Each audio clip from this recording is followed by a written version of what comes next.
Inside New Orleans Sports with Eric Asher is underwritten by... At Villere's Florist, we deliver the magic of flowers 7 days a week to the North Shore and South Shore in the New Orleans area. Whether it's for birthday parties, baby celebrations, Villere's provides colorful floral displays for all. With a store full of fresh-cut flowers, exotic tropical flowers, orchids, roses, and even fruit baskets, our goal is to make your vision a reality. Villere's Florist, proudly serving Louisiana since 1969. Mr. Ed's Oyster Bar and Fish House has been shucking here since 1979. Located at 3117 21st Street in Metairie, Mr. Ed's Oyster Bar and Fish House offers raw, fried, and grilled oysters, as well as a range of Cajun and Creole dishes. Enjoy a dozen with a smile.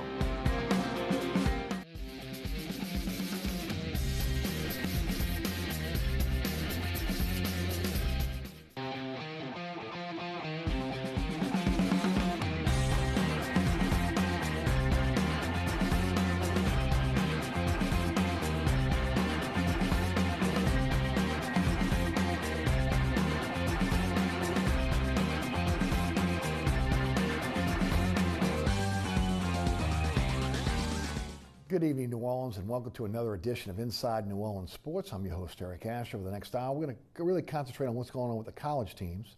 We'll touch on the Saints. They are actually playing, as this show is broadcasting for the first time, in Jacksonville, the preseason game. So we won't be able to tell you anything about what happened until next week. But we got a great guest list today. Guys on the panel that can really break it down for you, whether it's college football. We'll talk about the Pelicans and their new addition, and we'll touch on Saints as well.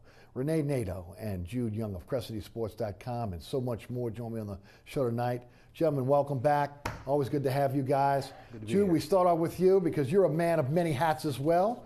Tell us about everything you're involved in. Well, first and foremost, as you mentioned, CrescentCitySports.com. We're awfully busy this time of year, starting with high school football team previews, the most in-depth team previews you're going to find as we head into Louisiana high school football season. We also are excited about the coverage we're providing right now for LSU, Tulane, and of course the New Orleans Saints, in part provided by the fine gentleman to my left with analysis of what we think is going to happen coming up this season. And I'm also on the radio at WGSO 990 AM Tuesday and Friday nights from 6 to 7 p.m., the Jude Young Show, talking about all of these topics and focusing on the news and analysis at CrescentCitySports.com. And when we get later into the fall, I will be the voice of the Privateers again this year. UNO men's basketball, excited to get to work on another season once we get football started. Yeah, no doubt. Rene is also a man who has his hands in many things. Rene, tell the folks about everything you're involved in. Well, I send a lot of stuff to him. He dots the I's and crosses the T's for me. And so he's the big E then. Yeah, he's the editor. I send him the content, and he makes it look good. There you go. So CrescentCitySports.com, and I send a lot of stuff, mostly recruiting, college football, some Saints. I've been doing a lot of stuff on the Saints recently. And when football season gets here, well, football season is always here, but when the actual season gets here, a color analyst for TV for a lot of college football, also for the Saints games and other events in the New Orleans area. I work for CBS Radio and WFAN. And I don't think there's anything else, but that's a long list. It keeps me rather busy. I'm lucky to have these two guys today with everything they got going. Guys, as I mentioned, Saints are playing as this show airs for the first time on Thursday at 6. Let's talk a little bit about what you've seen thus far in training camp out of this Saints team. Keep hearing more depth than we've ever seen. Keep hearing this is a team that can have a top 5 defense. You know, I've always been one. Look, training camp is important. There's no doubt about it. You got to be ready to get yourself in shape mentally and physically for the season. Obviously, again, you got installs you've got to get done.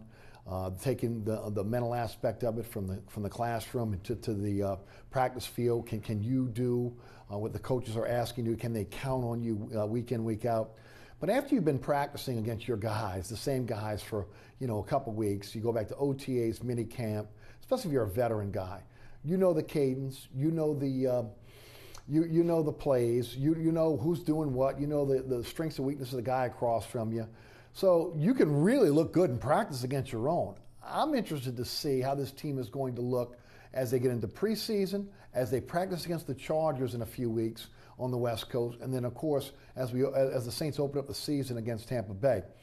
With that said, with that grain of salt that I throw out there, your thoughts on training camp thus far? Well, the entirety of the preseason, training camp practices, and of course the exhibition games are all about competition and preparation. Preparation's going on throughout camp, just like the different practices that happen, OTAs and mini camps during the off season. But competition in the case of the Saints isn't the type where they're hoping to find answers. It looks like they have answers at every spot they need in camp. There's good competition amongst talented players who are ready to contribute, trying to make their mark and try to be number one on the depth chart and even try to make the roster. And that's what's really exciting about this Saints team. It's pretty much universal that folks who have seen this Saints football team for a long time, particularly the Sean Payton era, believe that this is going to wind up being the deepest 53-man roster going into a season that the Saints have ever had, and that includes the Super Bowl team of '09, the 2011 team that a lot who have seen the team think was really the best Saints team that we've ever seen so far. So it's exciting to know that you've got some names, including young players,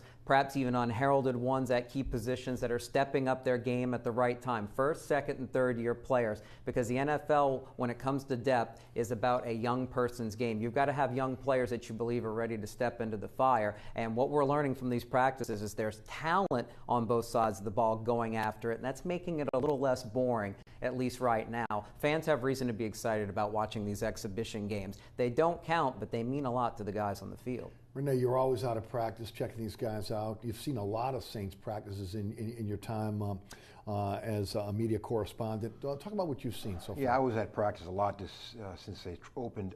You know, and defensively, kind of piggybacking on what you said, defense, you got P-Rob, Patrick Robinson, Kurt Coleman came in, jumped in and fit in very, very well. Marcus Williams, second year, he'll be good. Marshawn Lattimore, Ken Crawley. You got a lot of competition, and it's very deep in the secondary. The linebackers, you got DeMarcus Davis they added, A.J. Klein's there. Anzalone looks great. I mean, this guy can run like a deer. Mm-hmm. Then you got Manti Te'o, and you got Craig Robertson off the bench on situations. They very, very deep. The defensive line, Alex Okafor is back sooner than people thought. He looks really, really good. And then Onyemata is competing, and he's kind of leapfrogged a little bit with Sheldon Rankins. He's done very well. So the defense looks really good.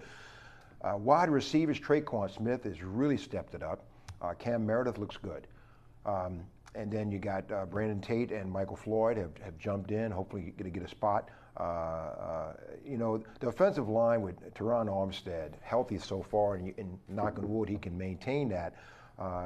It's going to be a tough cut all the way around. There's going to be some quality guys released from this roster that are going to be very, very good players for other teams. Mm-hmm. I mean, sometimes starters for other teams. So it's going to be, it is a very, very deep roster. You hope the injury bug doesn't bite. Not sure about the backup quarterback situation. I'm not too impressed with what I've seen with Savage and Taysom Hill. And J.T. Barrett, I think, is a practice squad guy. But they you know, and then, of course, the special teams, we have no idea how that's going to fall out. Right. But you know, I think offensively and defensively right now, they're as good as I've seen them. I agree with you, Rene, and also Jude. This is a very, very deep team. It seems like on paper. It seems like, again, unlike maybe years in the recent past, when they cut a player now, that player is going to have a chance to hook on with another roster.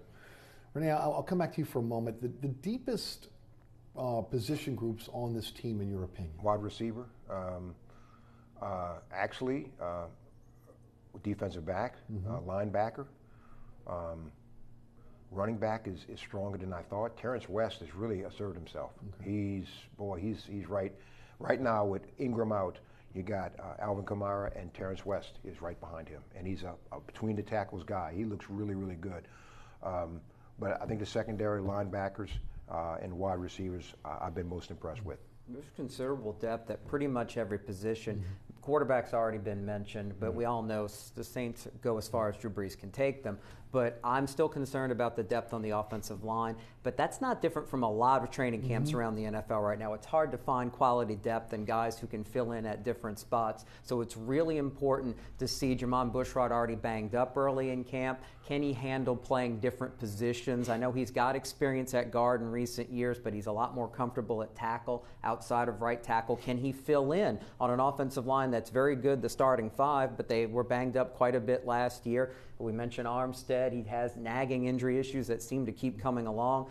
You keep an eye on a Don Barclay, who was a recent signee who played that sixth swing man role for the Packers and most recently the Lions. Maybe he's a veteran answer that makes the roster. Really concerning there because you go as far as your offensive line can take you. That keeps Drew Brees healthy. That allows that offense to have balance and dominate at times like we've seen over the years. So that's the real area in preseason. Going up against other guys, it's going to be really important to see how well they do. Guys, a lot of scuttlebutt about Marcus Davenport missing quite a few practices with maybe an undisclosed injury. Seems like the media's kind of backed off a little bit on this guy maybe making an instant impact on this team. He's even talked about the fact that he feels like he's got to get stronger in his lower body. Obviously, when you start looking at who he's going against in practice, Teron Armstead, savvy veteran, one of the best left tackles in football when healthy. Jude, should the expectations be kind of ramped back a bit on Davenport for this year? And is it okay maybe because of the fact that Okafor looks like he's healthy and maybe you can get another good season out of him? Again, you don't know what that Achilles injury, if it's going to affect another part of his body. Hopefully, he's come back strong. He'll be able to do that. Or again, look, when you put up 2 number 1 picks for a player, they got to make an instant impact. Right. In theory, that should be the case, but the way the Saints are set up, I think there should be minimal expectations year one on Davenport at this point because he's missed time because of injury. He had to deal with in OTAs playing with a banged up thumb and having surgery on it. Rumor has it it's a muscle pull of some part now that's keeping him out. Look, this is a raw physical specimen, okay? Somebody who was able to dominate at UTSA at his level because he was the best athlete on the field. He's got a long way to go skill-wise and getting used to the speed of the game, and he's missing valuable reps right now. Should we worry about it? Well, let's hope Alex Okafor doesn't have a setback because apparently he has played well at practice so far and looks like he's very close to, if not 100%. Trey Hendrickson's exciting as well going into his second year. He can play in this league, and he's versatile as well. So it's nice to have at least 3 guys, counting Cam Jordan, that you can depend on. And there appears to be more depth there beyond that of guys who can fit in the rotation. So that makes it okay if Davenport doesn't work out, but you would at least like to see him by the end of the season be somebody who can contribute at least as a situational pass rusher. If he can perfect a move or two that he's comfortable with and play a few snaps and put that athleticism to good use, especially when the Saints are protecting a lead, you expect there to be a lot of those, and he can come out there and help you shut down a game. That would be a win year one with him because he has so far to go. I keep hearing, well, Cam Jordan took some time to be able to get to the player he is. No doubt about that. But he did contribute some in his first year. You've watched Davenport closely. Break him down for us. Tell us what you think. What's the expectations for the average fan should be for this guy? I don't know if it was OTAs or mini camps or what it was, but he looked like he was struggling a little bit. And again, this was no pads, but he was struggling a little bit to gain control and put pressure on the quarterback.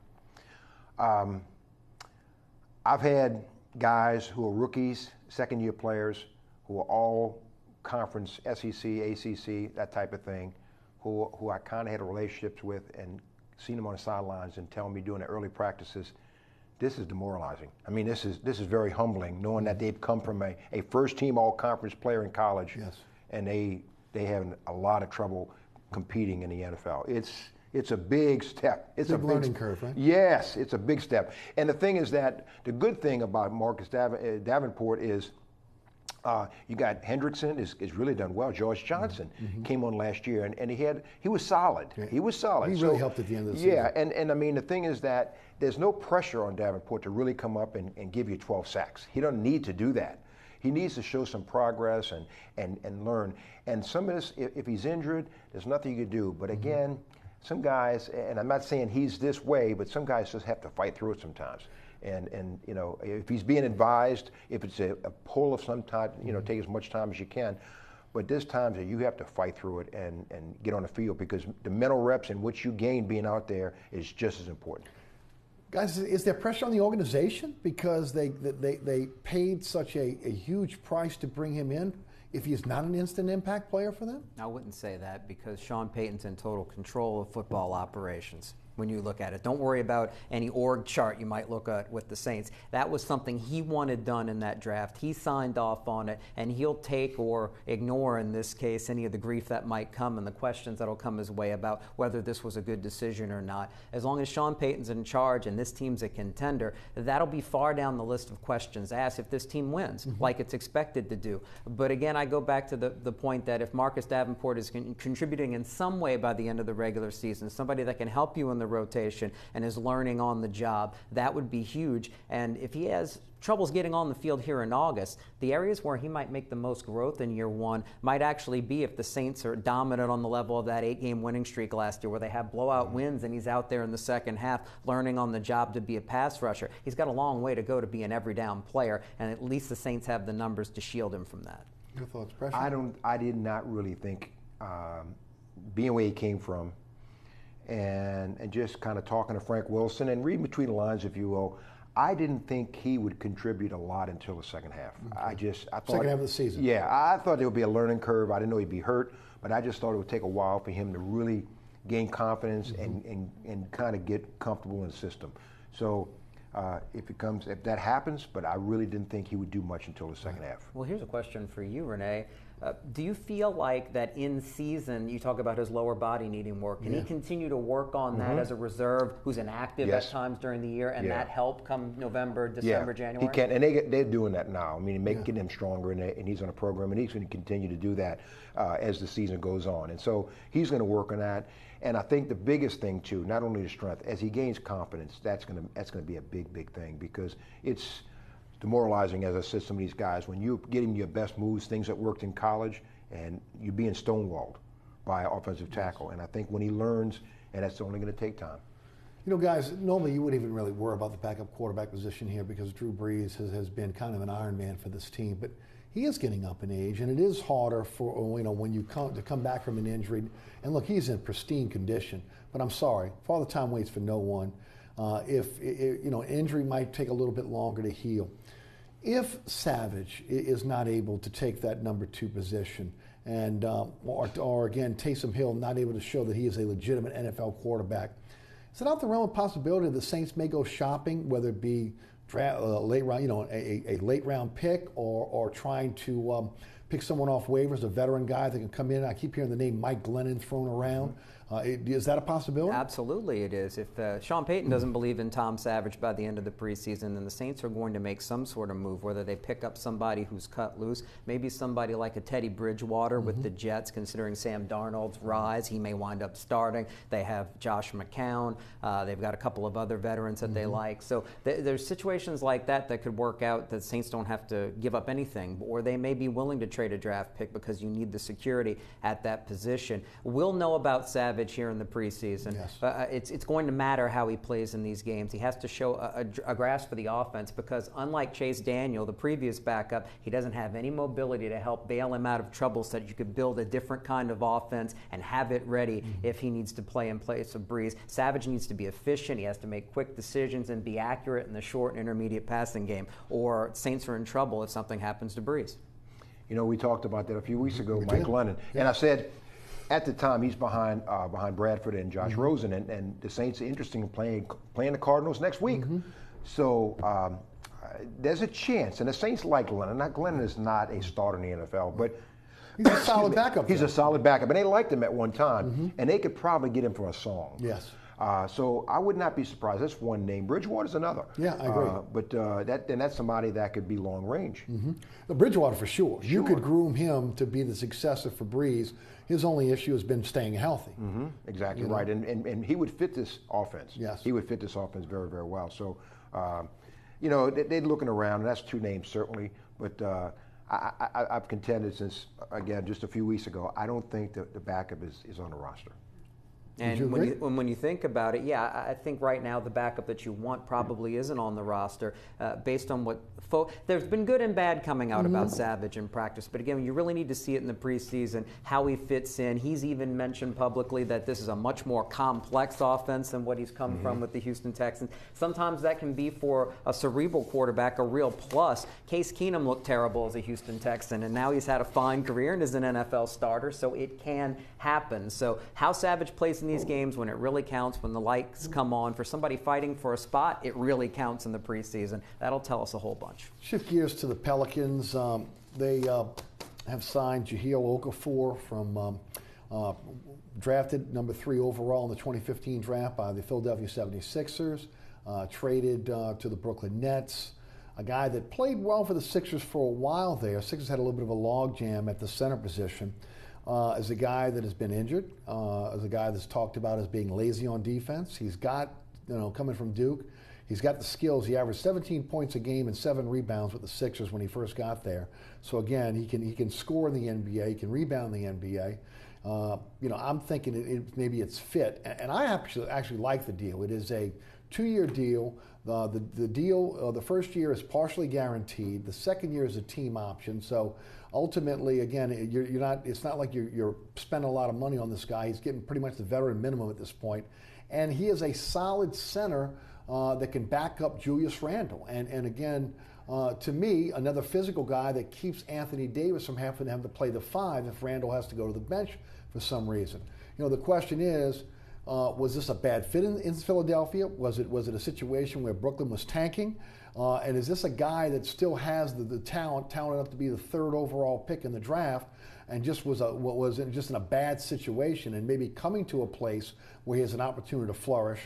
Maybe he can get his career back on track. Jude, your thoughts on this signing? Because I actually think, based on what they've done, I think it's a great signing for the Pelicans. Sure, another bargain signing and fitting a theme that we've seen throughout this offseason, whether you're talking about Julius Randle, you bring in the local to be your point guard, now you add somebody in Okafor, former lottery picks in the NBA who didn't get it done for bad teams and didn't develop on teams that struggled and not only struggled to win, but played poorly. So you didn't have that leadership, you didn't have that focus of moving forward and trying to establish being a winning team, and that hurts players, especially guys with high expectations as lottery picks, from developing. There's no question from what we've seen from Okafor that he's a skilled player in the paint who hasn't given the effort he's needed to, not just in some bad YouTube videos showing some bad moments defensively, but lack of hustle, terrible rebounding numbers for a 6'11" big man. He should be far better than that. He comes from a program in Duke, even though limited time there, guys move on quickly, where he should be showing more effort and more professionalism that the big time programs pass along. But he played for a bad tanking 76ers team, moved on to a bad rudderless ship with the Brooklyn Nets. Now he's with a team with their expectations. He'll have to earn his playing time. It won't be given. He won't get an automatic 20 minutes just because he was a high draft pick and there's nobody else with potential. So we'll see how it works out, but those are the type of signings that Dell Demps does best, and this trio of them will tell a lot about what kind of depth the Pelicans are going to have this year. It's funny you mentioned that trio. All 3 of those guys, Payton, Randle, and Okafor, all lottery picks. Right. All lottery picks, all high lottery picks. From bad teams that over the time that they were there didn't get better. Yes. And that has an effect on learning how to win and compete in the NBA. When there are no expectations and a team's given up by the first of the year every season, that has an effect on everybody, and the young players suffer the most. And pretty much along the same lines of what Demps has done, signing a guy on their 2nd contract after being in the league for 4 to 5 years. Your thoughts, Rene? Do you like the signing? Do you not like the signing? I do. Kudos to Dell Demps. I'll give it and to I got to him, tell you, I'm one of them that said, Me too. who knows, how long he'd be here. I was a little stronger than that, but yeah. But anyway, Dell Demps, that's a pretty nice move, savvy move, and a contract is favorable to the Pelicans. Yes, very much so. But he was stuck in a tough situation with Nerlens Noel and Embiid up with the 76ers. And sometimes when a guy is not playing well, it's a number of things: maturity, coaching, bad fit.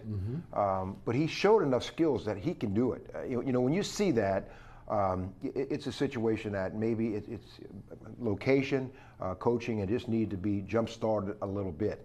But obviously, the Pelicans have spoken with him, and they feel good about bringing him aboard. I think they do good with big men, and he's not going to have to come up here and produce right away. He'll come off the bench. Yes.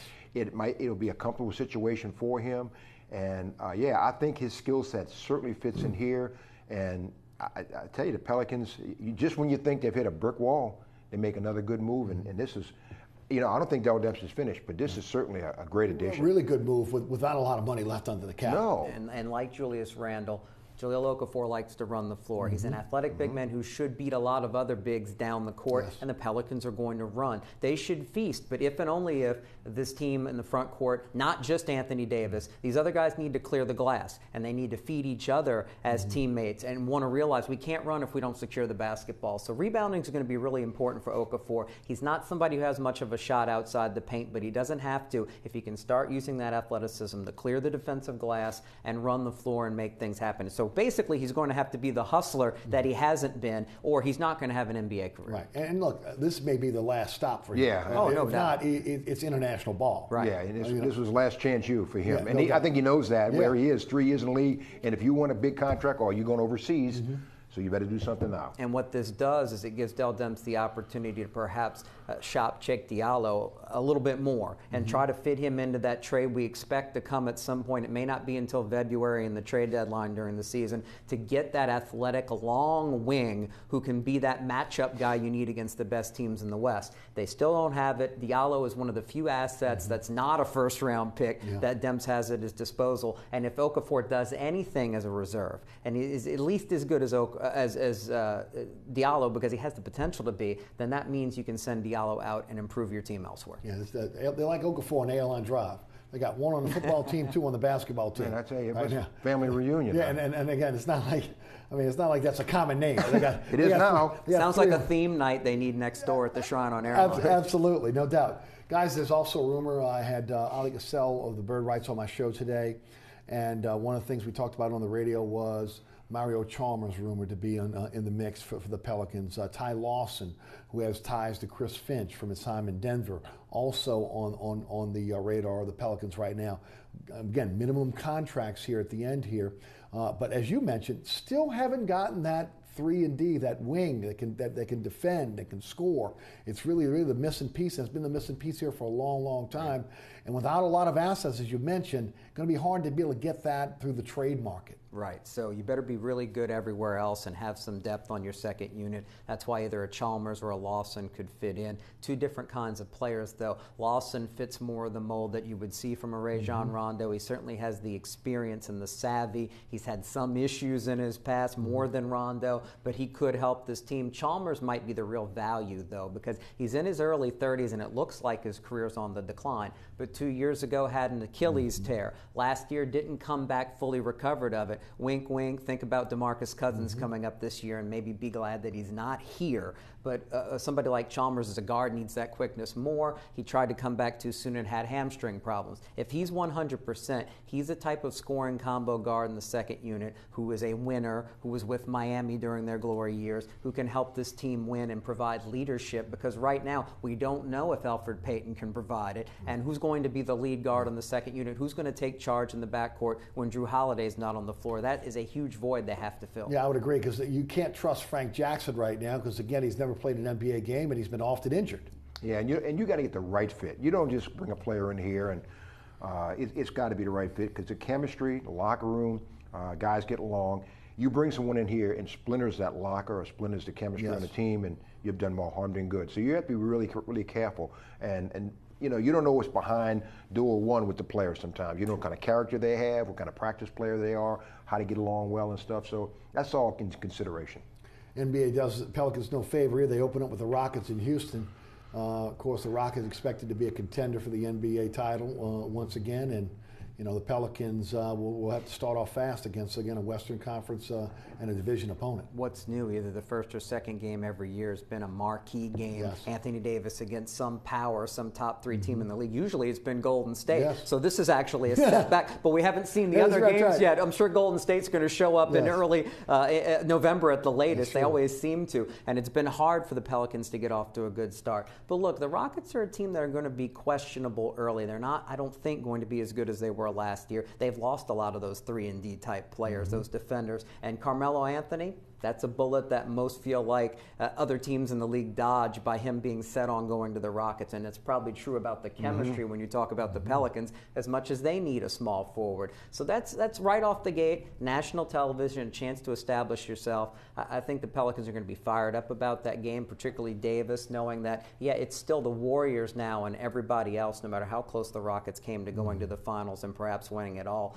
If Houston's taken a step back, the Pelicans might be able to jump and grab a good early scalp game one. Yeah, and of course, the opportunity to be able to play against a division opponent right out the box, and, oh, by the way, because of Anthony Davis back on national TV. Yeah, and the NBA set this up. That goes to show how highly regarded the Pelicans are, that they would put a matchup like that, because in the NBA's mind, they think the Pelicans have a shot here. Right. So it's going to be a very good game, good matchup. Sure. You got some marquee guys and stuff. So that says a lot. That's a statement that says the Pelicans are here. Yeah, no doubt. And of course, you're in the middle of football season, October, middle of football season, and you're starting basketball. They always want to start with a splash in the NBA because they want eyes on that first game. And Pelicans will be part of that mix now. We'll take a break. You're watching Inside New Orleans Sports. I'm your host, Eric Asher. Tonight, Jude Young of CrestCitySports.com, Rene Nadeau of CrestCitySports.com are our guests. We're going to come back, talk some college football. We'll run the gamut. Everything you need to know about the local teams, about the state teams, these guys got it for you. We'll do that next here on Inside New Orleans Sports.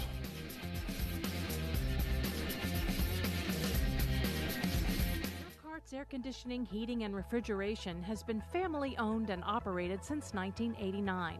Burkhardt has energy-efficient solutions and offers brands such as Mitsubishi ductless AC units and Amana, the only manufacturer with a lifetime unit replacement warranty.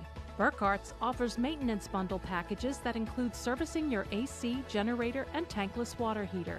For more information on the services Burkhardt's provides, visit acpromise.com. Burkhardt's Air Conditioning, Heating, and Refrigeration, providing comfort for life.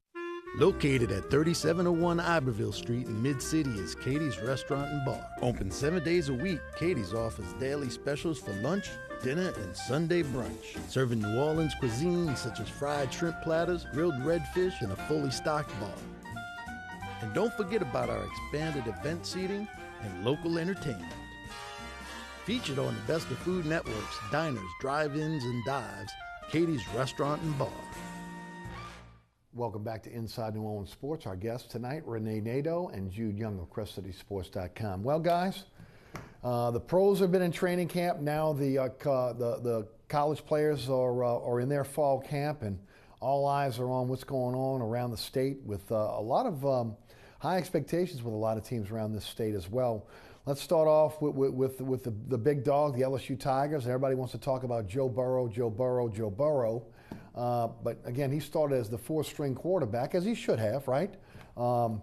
In the mix, from what I understand, from guys that have been able to see a little bit of practice before they shut it down, just based off what they've been able to see. Strong arm, very accurate, big guy, can run everything that we thought he could be. Question is, again, how quickly can he absorb the system that's being put in, and then of course, again, with the other quarterbacks that are going to be in the mix, how they're going to handle this as well. Your thoughts on the Tiger quarterback position? Obviously, still going to be up in the air, but who will start against Miami? Who will get the majority of playing time?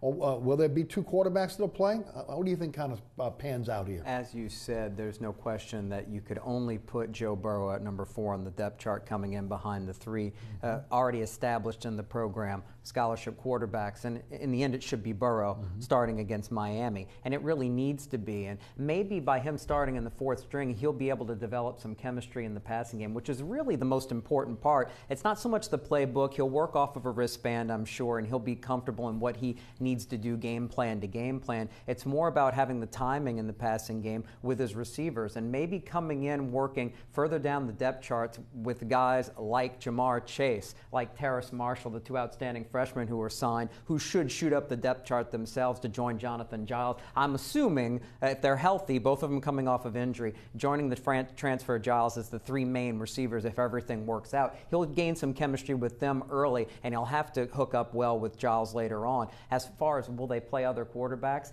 I'm just spitballing here, but Lowell Narcisse up to 240 pounds, an excellent runner, a dual threat. If there's going to be another quarterback who plays, and for a reason other than injury to Burrow, it would probably have to be Narcisse in some packages if that's something Steve Ensminger wants to do. I'm not convinced that that's any part of the plan based on what we've seen from Orgeron so far. It should be the Joe Burrow show, but spitballing here, I think Miles Brennan, seeing him come in weighing now, they said 183 pounds, that he's lost weight. That doesn't sound like a guy who's physically ready to play, even though he may be mentally ready, and a more accurate passer than the other two existing scholarship guys. So just guessing, it's probably all Joe Burrow's show, but maybe, just maybe, Lowell Narcisse can earn himself some playing time if they want a gimmick, a different package to throw. I think Lowell Narcisse is 10 pounds away from filling up Alexander. You know, they're looking for a nose tackle. Yeah. They got Glenn Logan there. I think he's a few biscuits away from sliding into that spot. You know, no matter what happens, this Saturday is August 11th. Next Saturday is the 18th. They're going to have to decide by the 18th. And I say that because by the 18th, the guy who's starting is going to have to start taking starting reps for 1 week, okay, to the 25th. By the 25th, you game plan for Miami, if not before then. So lock down, whether they tell you or not, they will know by the 18th. Within 2 weeks. Oh, yeah. Not even 2 weeks. I'm talking about the 18th. Right, the 18th. So that's 10 days from now. They'll know who the starting quarterback, because at that point, by the 18th, he will have to start getting most of the reps, 70, 80% of the reps, if not more than that, and he will start taking over that team, and then a game plan a week out. Well, so here's the question, though. There's so many areas where it looks like newcomers are the better options to play, whether you talk about the young wide receivers. Perhaps a Chris Curry needs to be the complement to Clyde Edwards-Helaire as the bruiser to the thunder, the lightning, if you will. Yes. And all these guys are going to have to prove it in this short amount of time. Can you even do that? Aren't some assumptions going to have to be made based on recruiting more than what you get to see on the practice field, because they're trying to look at so many guys? I think a lot of assumptions have to be made on Burrow. It's assumed he's going to be the starter, and it's his to lose, even though he's listed number 4. You've got that at other positions as well. Yeah, but the quarterback is that spot. Sure. He's in control. So if you don't know if Curry, what he can do, and Lair, how much he's going to split time, you can work that out. But with the quarterback, who's going to take control and who's going to be the main focus and things like that, and who the coaches are going to be talking to, and are they going to be in the headsets with him and stuff, you pretty much have to know who that quarterback's going to be. And, you know, Rene, I had a reporter today suggest that Miles Brennan may be redshirted if he ultimately doesn't win the starting job, because of the ability of him to be able to stay at LSU for a few more years and maybe the starting quarterback, give him a chance to gain weight, etc. With the new redshirt rules, that might be in his favor if he wants to do that. The question is, would Miles Brennan want to be able to be redshirted to gain another year of eligibility and be that quarterback of the future for this team? I would. And you've interviewed him, so you had a little bit of an insight into Miles Brennan. I'd be surprised if that happened. I would be a little surprised if that happened. I've been wrong before. I picked the Germans in the Second World War. I'm not always right. But I mean, the thing is that I don't think he would go to redshirt way, and I still think that I don't think this thing is going to be totally resolved through the first 3 games. I just don't think. I can't see a clear-cut starter in the first 3 games. You got Miami, you got Southeastern, you got Auburn, you got Louisiana Tech. I can almost see him going into Auburn and still thinking, are we going to split time? We're going to bring another quarterback and work it in. I don't know why. Maybe I'm wrong. Maybe I'm looking at the past, how it's happened. But to have this much indecision, I just think that they there's going to be another quarterback in the mix into the season. I mean, if Burrow can play, right, and you brought him in to play, why wouldn't you play him? Right, and that's what I think is going to happen. If he's healthy, he's going to play first. So if you're Brennan, you talk about the 18th. When the 18th rolls around and it's, hey, Joe Burrow's now number 1 on the depth chart, Brennan has to make a major decision at that point whether he's going to stick around, and he should accept the red shirt if he decides he wants to play the long game at LSU. If he doesn't, he's probably going to have to take off and go to a junior college and try to get himself on the field, not this year, but then the next year at another program. I'm not saying that's his mindset. You know his family well I don't know from multiple interviews to know that the mindset is he wants to stick it out long-term at LSU. But there wasn't a Joe Burrow in the picture, and there is now, and you have to wonder if he's going to make the decision that he's going to to stay behind a guy that he'll see practicing. And he'll have to be honest with himself and say, you know, that guy's ahead of me physically, and he's got the maturity, and that's going to stick me on the bench for multiple years. Do I want to do this here, or do I want to play? Right. Well, especially physically. Yeah. Okay, that's the thing. We heard about the midnight snacks and everything else, trying to gain weight, the whole 9 yards. We all wish we could do that, right? He should have come to our houses. We could have helped him out. I could help with that with no problem. But again, the question is, he is a talent. He was highly recruited. Is there going to be other schools that are going to be, again, wanting him? I would think that right down, 90 miles downriver would be a spot, especially with Jonathan Banks getting ready to graduate. But again, we've heard forever he wants to be a Tiger. He's a Tiger. Will he be willing to, again, get in the weight room, gain the weight, maybe wait one more year, and then maybe be on more of an even footing with the Joe Burrow next year? Well, you know, the thing is, he loved LSU. He went to LSU because of, and he has a good relationship with Ed Orgeron. Mm-hmm. He was extremely excited when Ed Orgeron got the job. You know, all indications in speaking with him that he liked the situation with Steve Ensminger, the offense, the whole thing. You know, sometimes, and I don't know what's going through his head right now, but you know, you have to think of the future. What's it going to be like in 2 or 3 years from now? And ultimately, kids are going to think, no matter what you play, is the NFL in the picture. Mm-hmm. So, is it best to stay here? Do I want to play here, or do I start looking for other locations? And without a shadow of a doubt, there are schools that would take him right away. Look, he's accurate. He can throw the football. The biggest thing to me would be, again, the weight gain.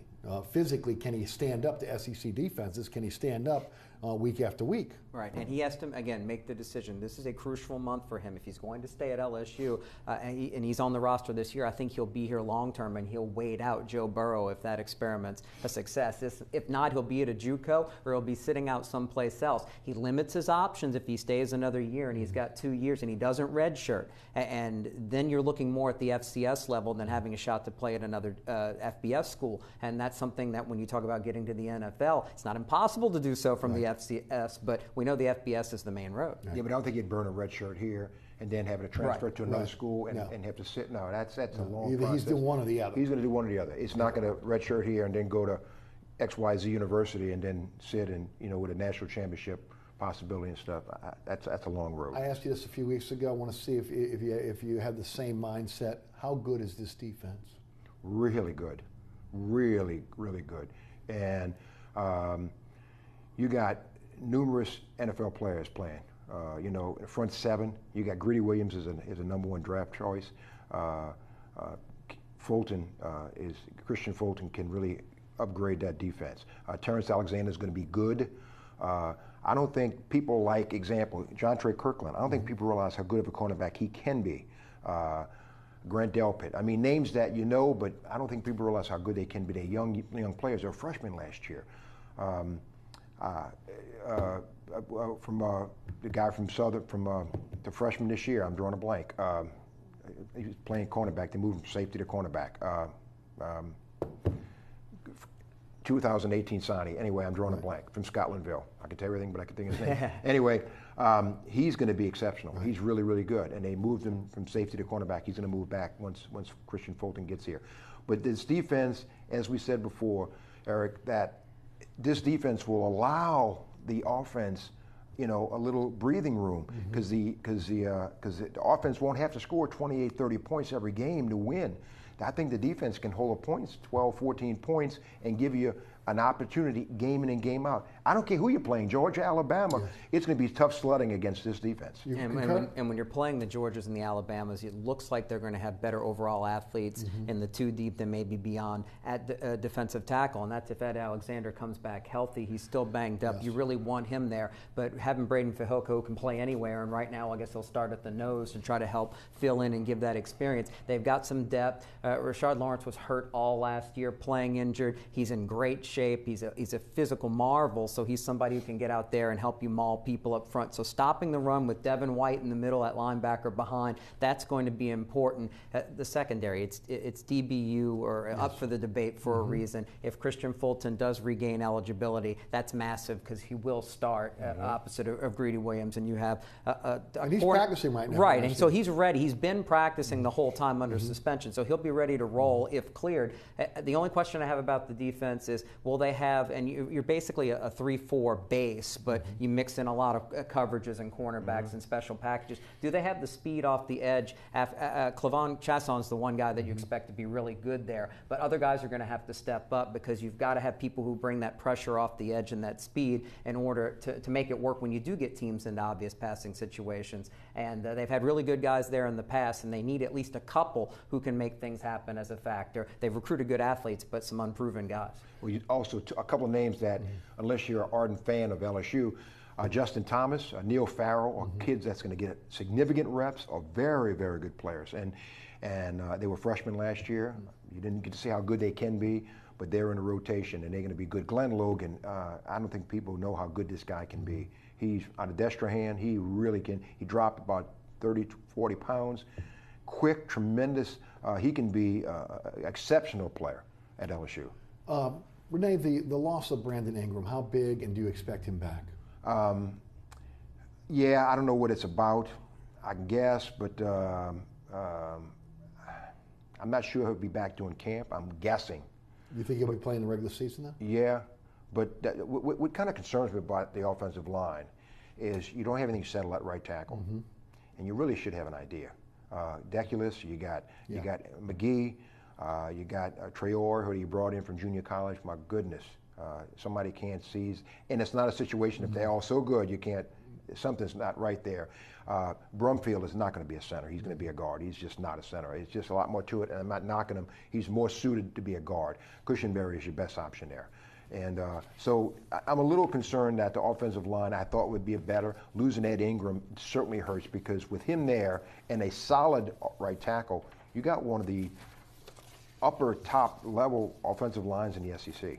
So fortunately, Damian Lewis looks like the real deal. The other key JUCO signing, so he slides in there for Ed Ingram. So you're not going to lose anything other than potentially depth because you have totally unproven guys that were good recruits but totally unproven behind them. So real concerns in the interior of the line as well, depth-wise. And you talk about right tackle. Traore was a big-time get and probably the highest priority recruit the past year for LSU's program. And Deculus was an All-American national prep top recruit, and both of those guys are question marks at right tackle. If they have a big hole, and even worse, a swinging door at right tackle, that's going to make life tough for that entire offense. So that's the biggest concern probably on the football team at this point. Yeah.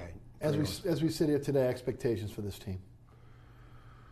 Wins and losses. I really, really think they have a shot to win the first game. I mean, this team, and the question is, there's so many uncertainties. No one knows how good the team can be, and so they're going to favor, or I guess, feel like, well, instead of saying they could be 9-3, we'll figure 6-6 or 7-5. 7-5, 8-4, very realistic. But as crazy as it sounds, they could be 4-1, or even 5-1 in the first few games. You have Auburn; it's going to be tough. You got Miami, Southeastern. Miami, Auburn, Louisiana Tech, Ole Miss, and Florida. Florida don't know who their quarterback's going to be either. Right. And Ole Miss is okay. So LSU could win 5 games, go 5-1. Could. If they lose the first game, the players know that their coach is on a hot seat. And if you lose the first game, you could certainly be looking at 6-6 for sure. First game is crucial because of that. There's no question that everybody understands the pressure that Ed Orgeron will be under if he doesn't get off to a good start. LSU's defense alone will give them a shot to beat Miami. If the offense gets anything, I think they're going to beat Miami. I think the Hurricanes are overrated, and they were very lucky to pull out games last year that they trailed because of the turnover chain and the plays they made, but it was more good fortune than anything else to be able to come back under those circumstances. Miami's offense is a big question mark. So the Tigers have to get off to a good start and win game 1. If they do, folks are looking at the rest of the schedule and automatically saying LSU doesn't win at Auburn. So they're just assuming that they won't. And you play the two national championship finalists from last year, but Georgia and Alabama both come to LSU. And early in the season, if you're playing well and you've beaten Miami, LSU's going to be primed to have one of those bring back the magic type games, statement games, because if optimism is there, Orgeron will have his team ready to play a la what we saw with their backs against the wall last year when they beat Auburn. So I'm going to say that in the end they go something like 8-4. I'm not buying the dire predictions because everything tells me to believe in Joe Burrow that he's going to be a solid quarterback. And if he's at least Danny Etling level solid, there's no reason to think that this team's going to completely bottom out. Now, if they lose to Miami and those issues behind the scenes start and those boosters start grumbling and the fan base loses it, that's a different story. Let's shift gears to Tulane. This team taking the next step? Oh, yeah. Oh, 7 wins, 8 wins are realistic. First of all, you got the guy, Jonathan Banks, best quarterback in the state in college football. Really? Yeah. Oh, yeah. Absolute. Yeah. He's the deal. He's the real deal. He could go on any team in the state and make that team better. And there's some good quarterbacks around the state. But that's why I said really. Caleb Evans, for one, is up in UL Monroe. He's really, really good. But this kid, he could lift any team to the next level. And also, you have outstanding wide receivers, Khalid Mooney. You have a stable of running backs. Yes. The offensive line, it brings back 3 starters, and they bring the kid from South Alabama who's going to start. He's a 3-year starter there. The defense under Jack Curtis is really, really sound, and they believing, and they know that it's close. And Willie Fritz has won everywhere he's been, and he's got a game plan, and they following a game plan.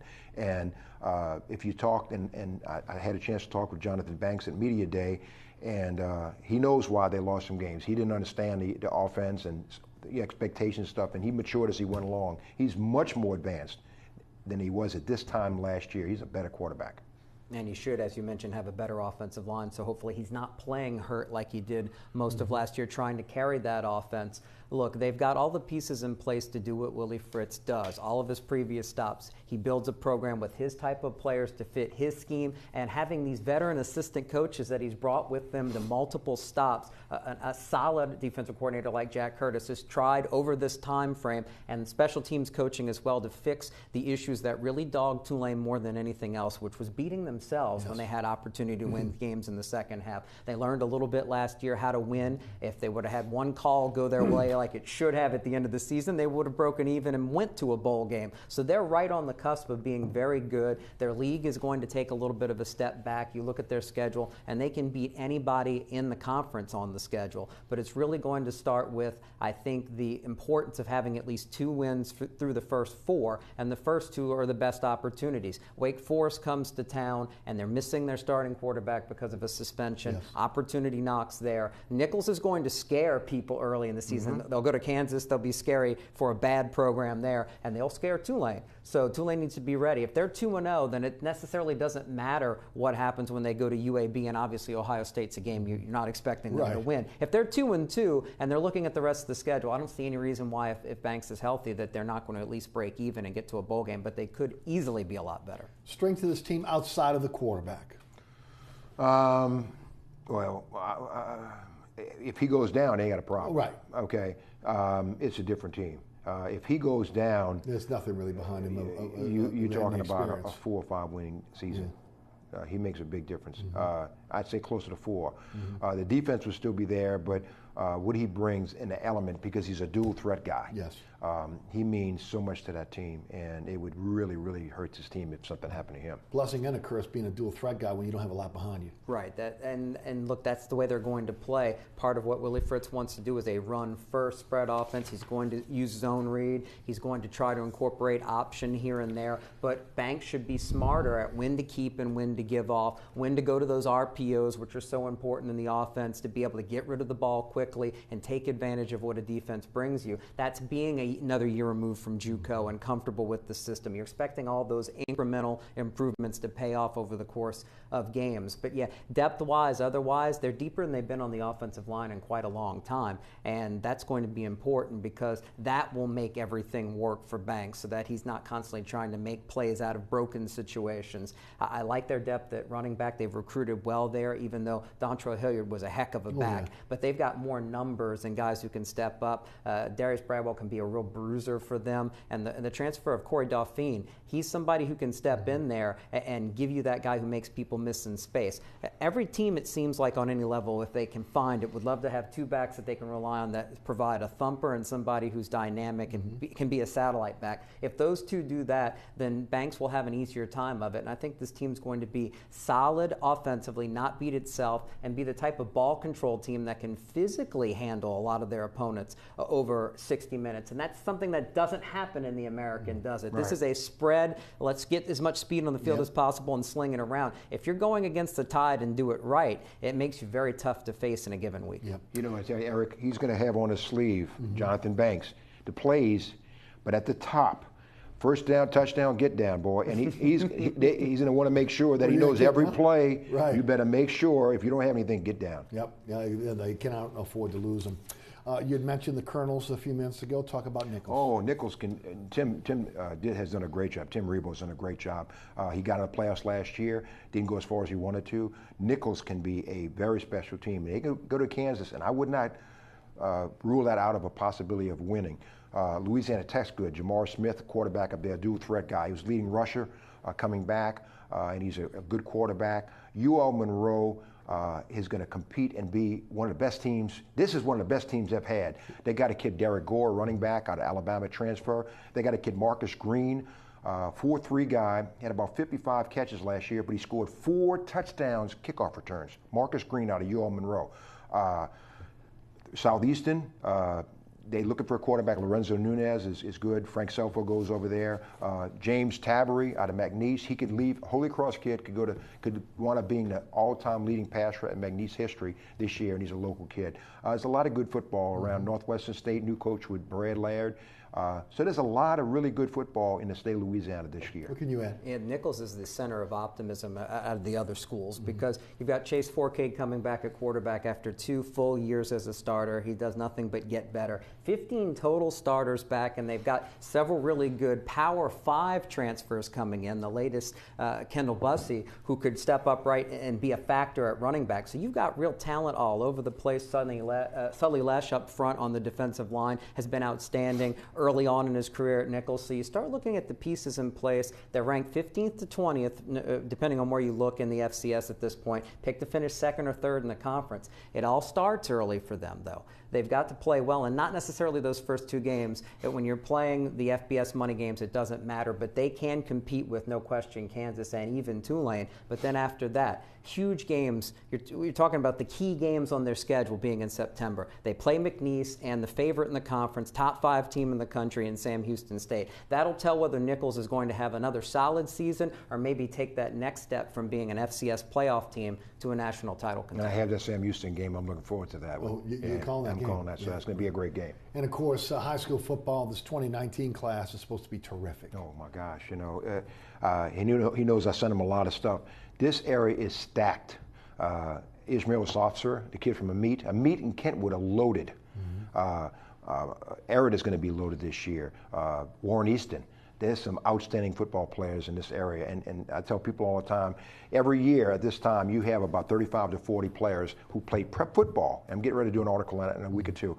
How many guys who play prep football in the New Orleans area who are on NFL rosters?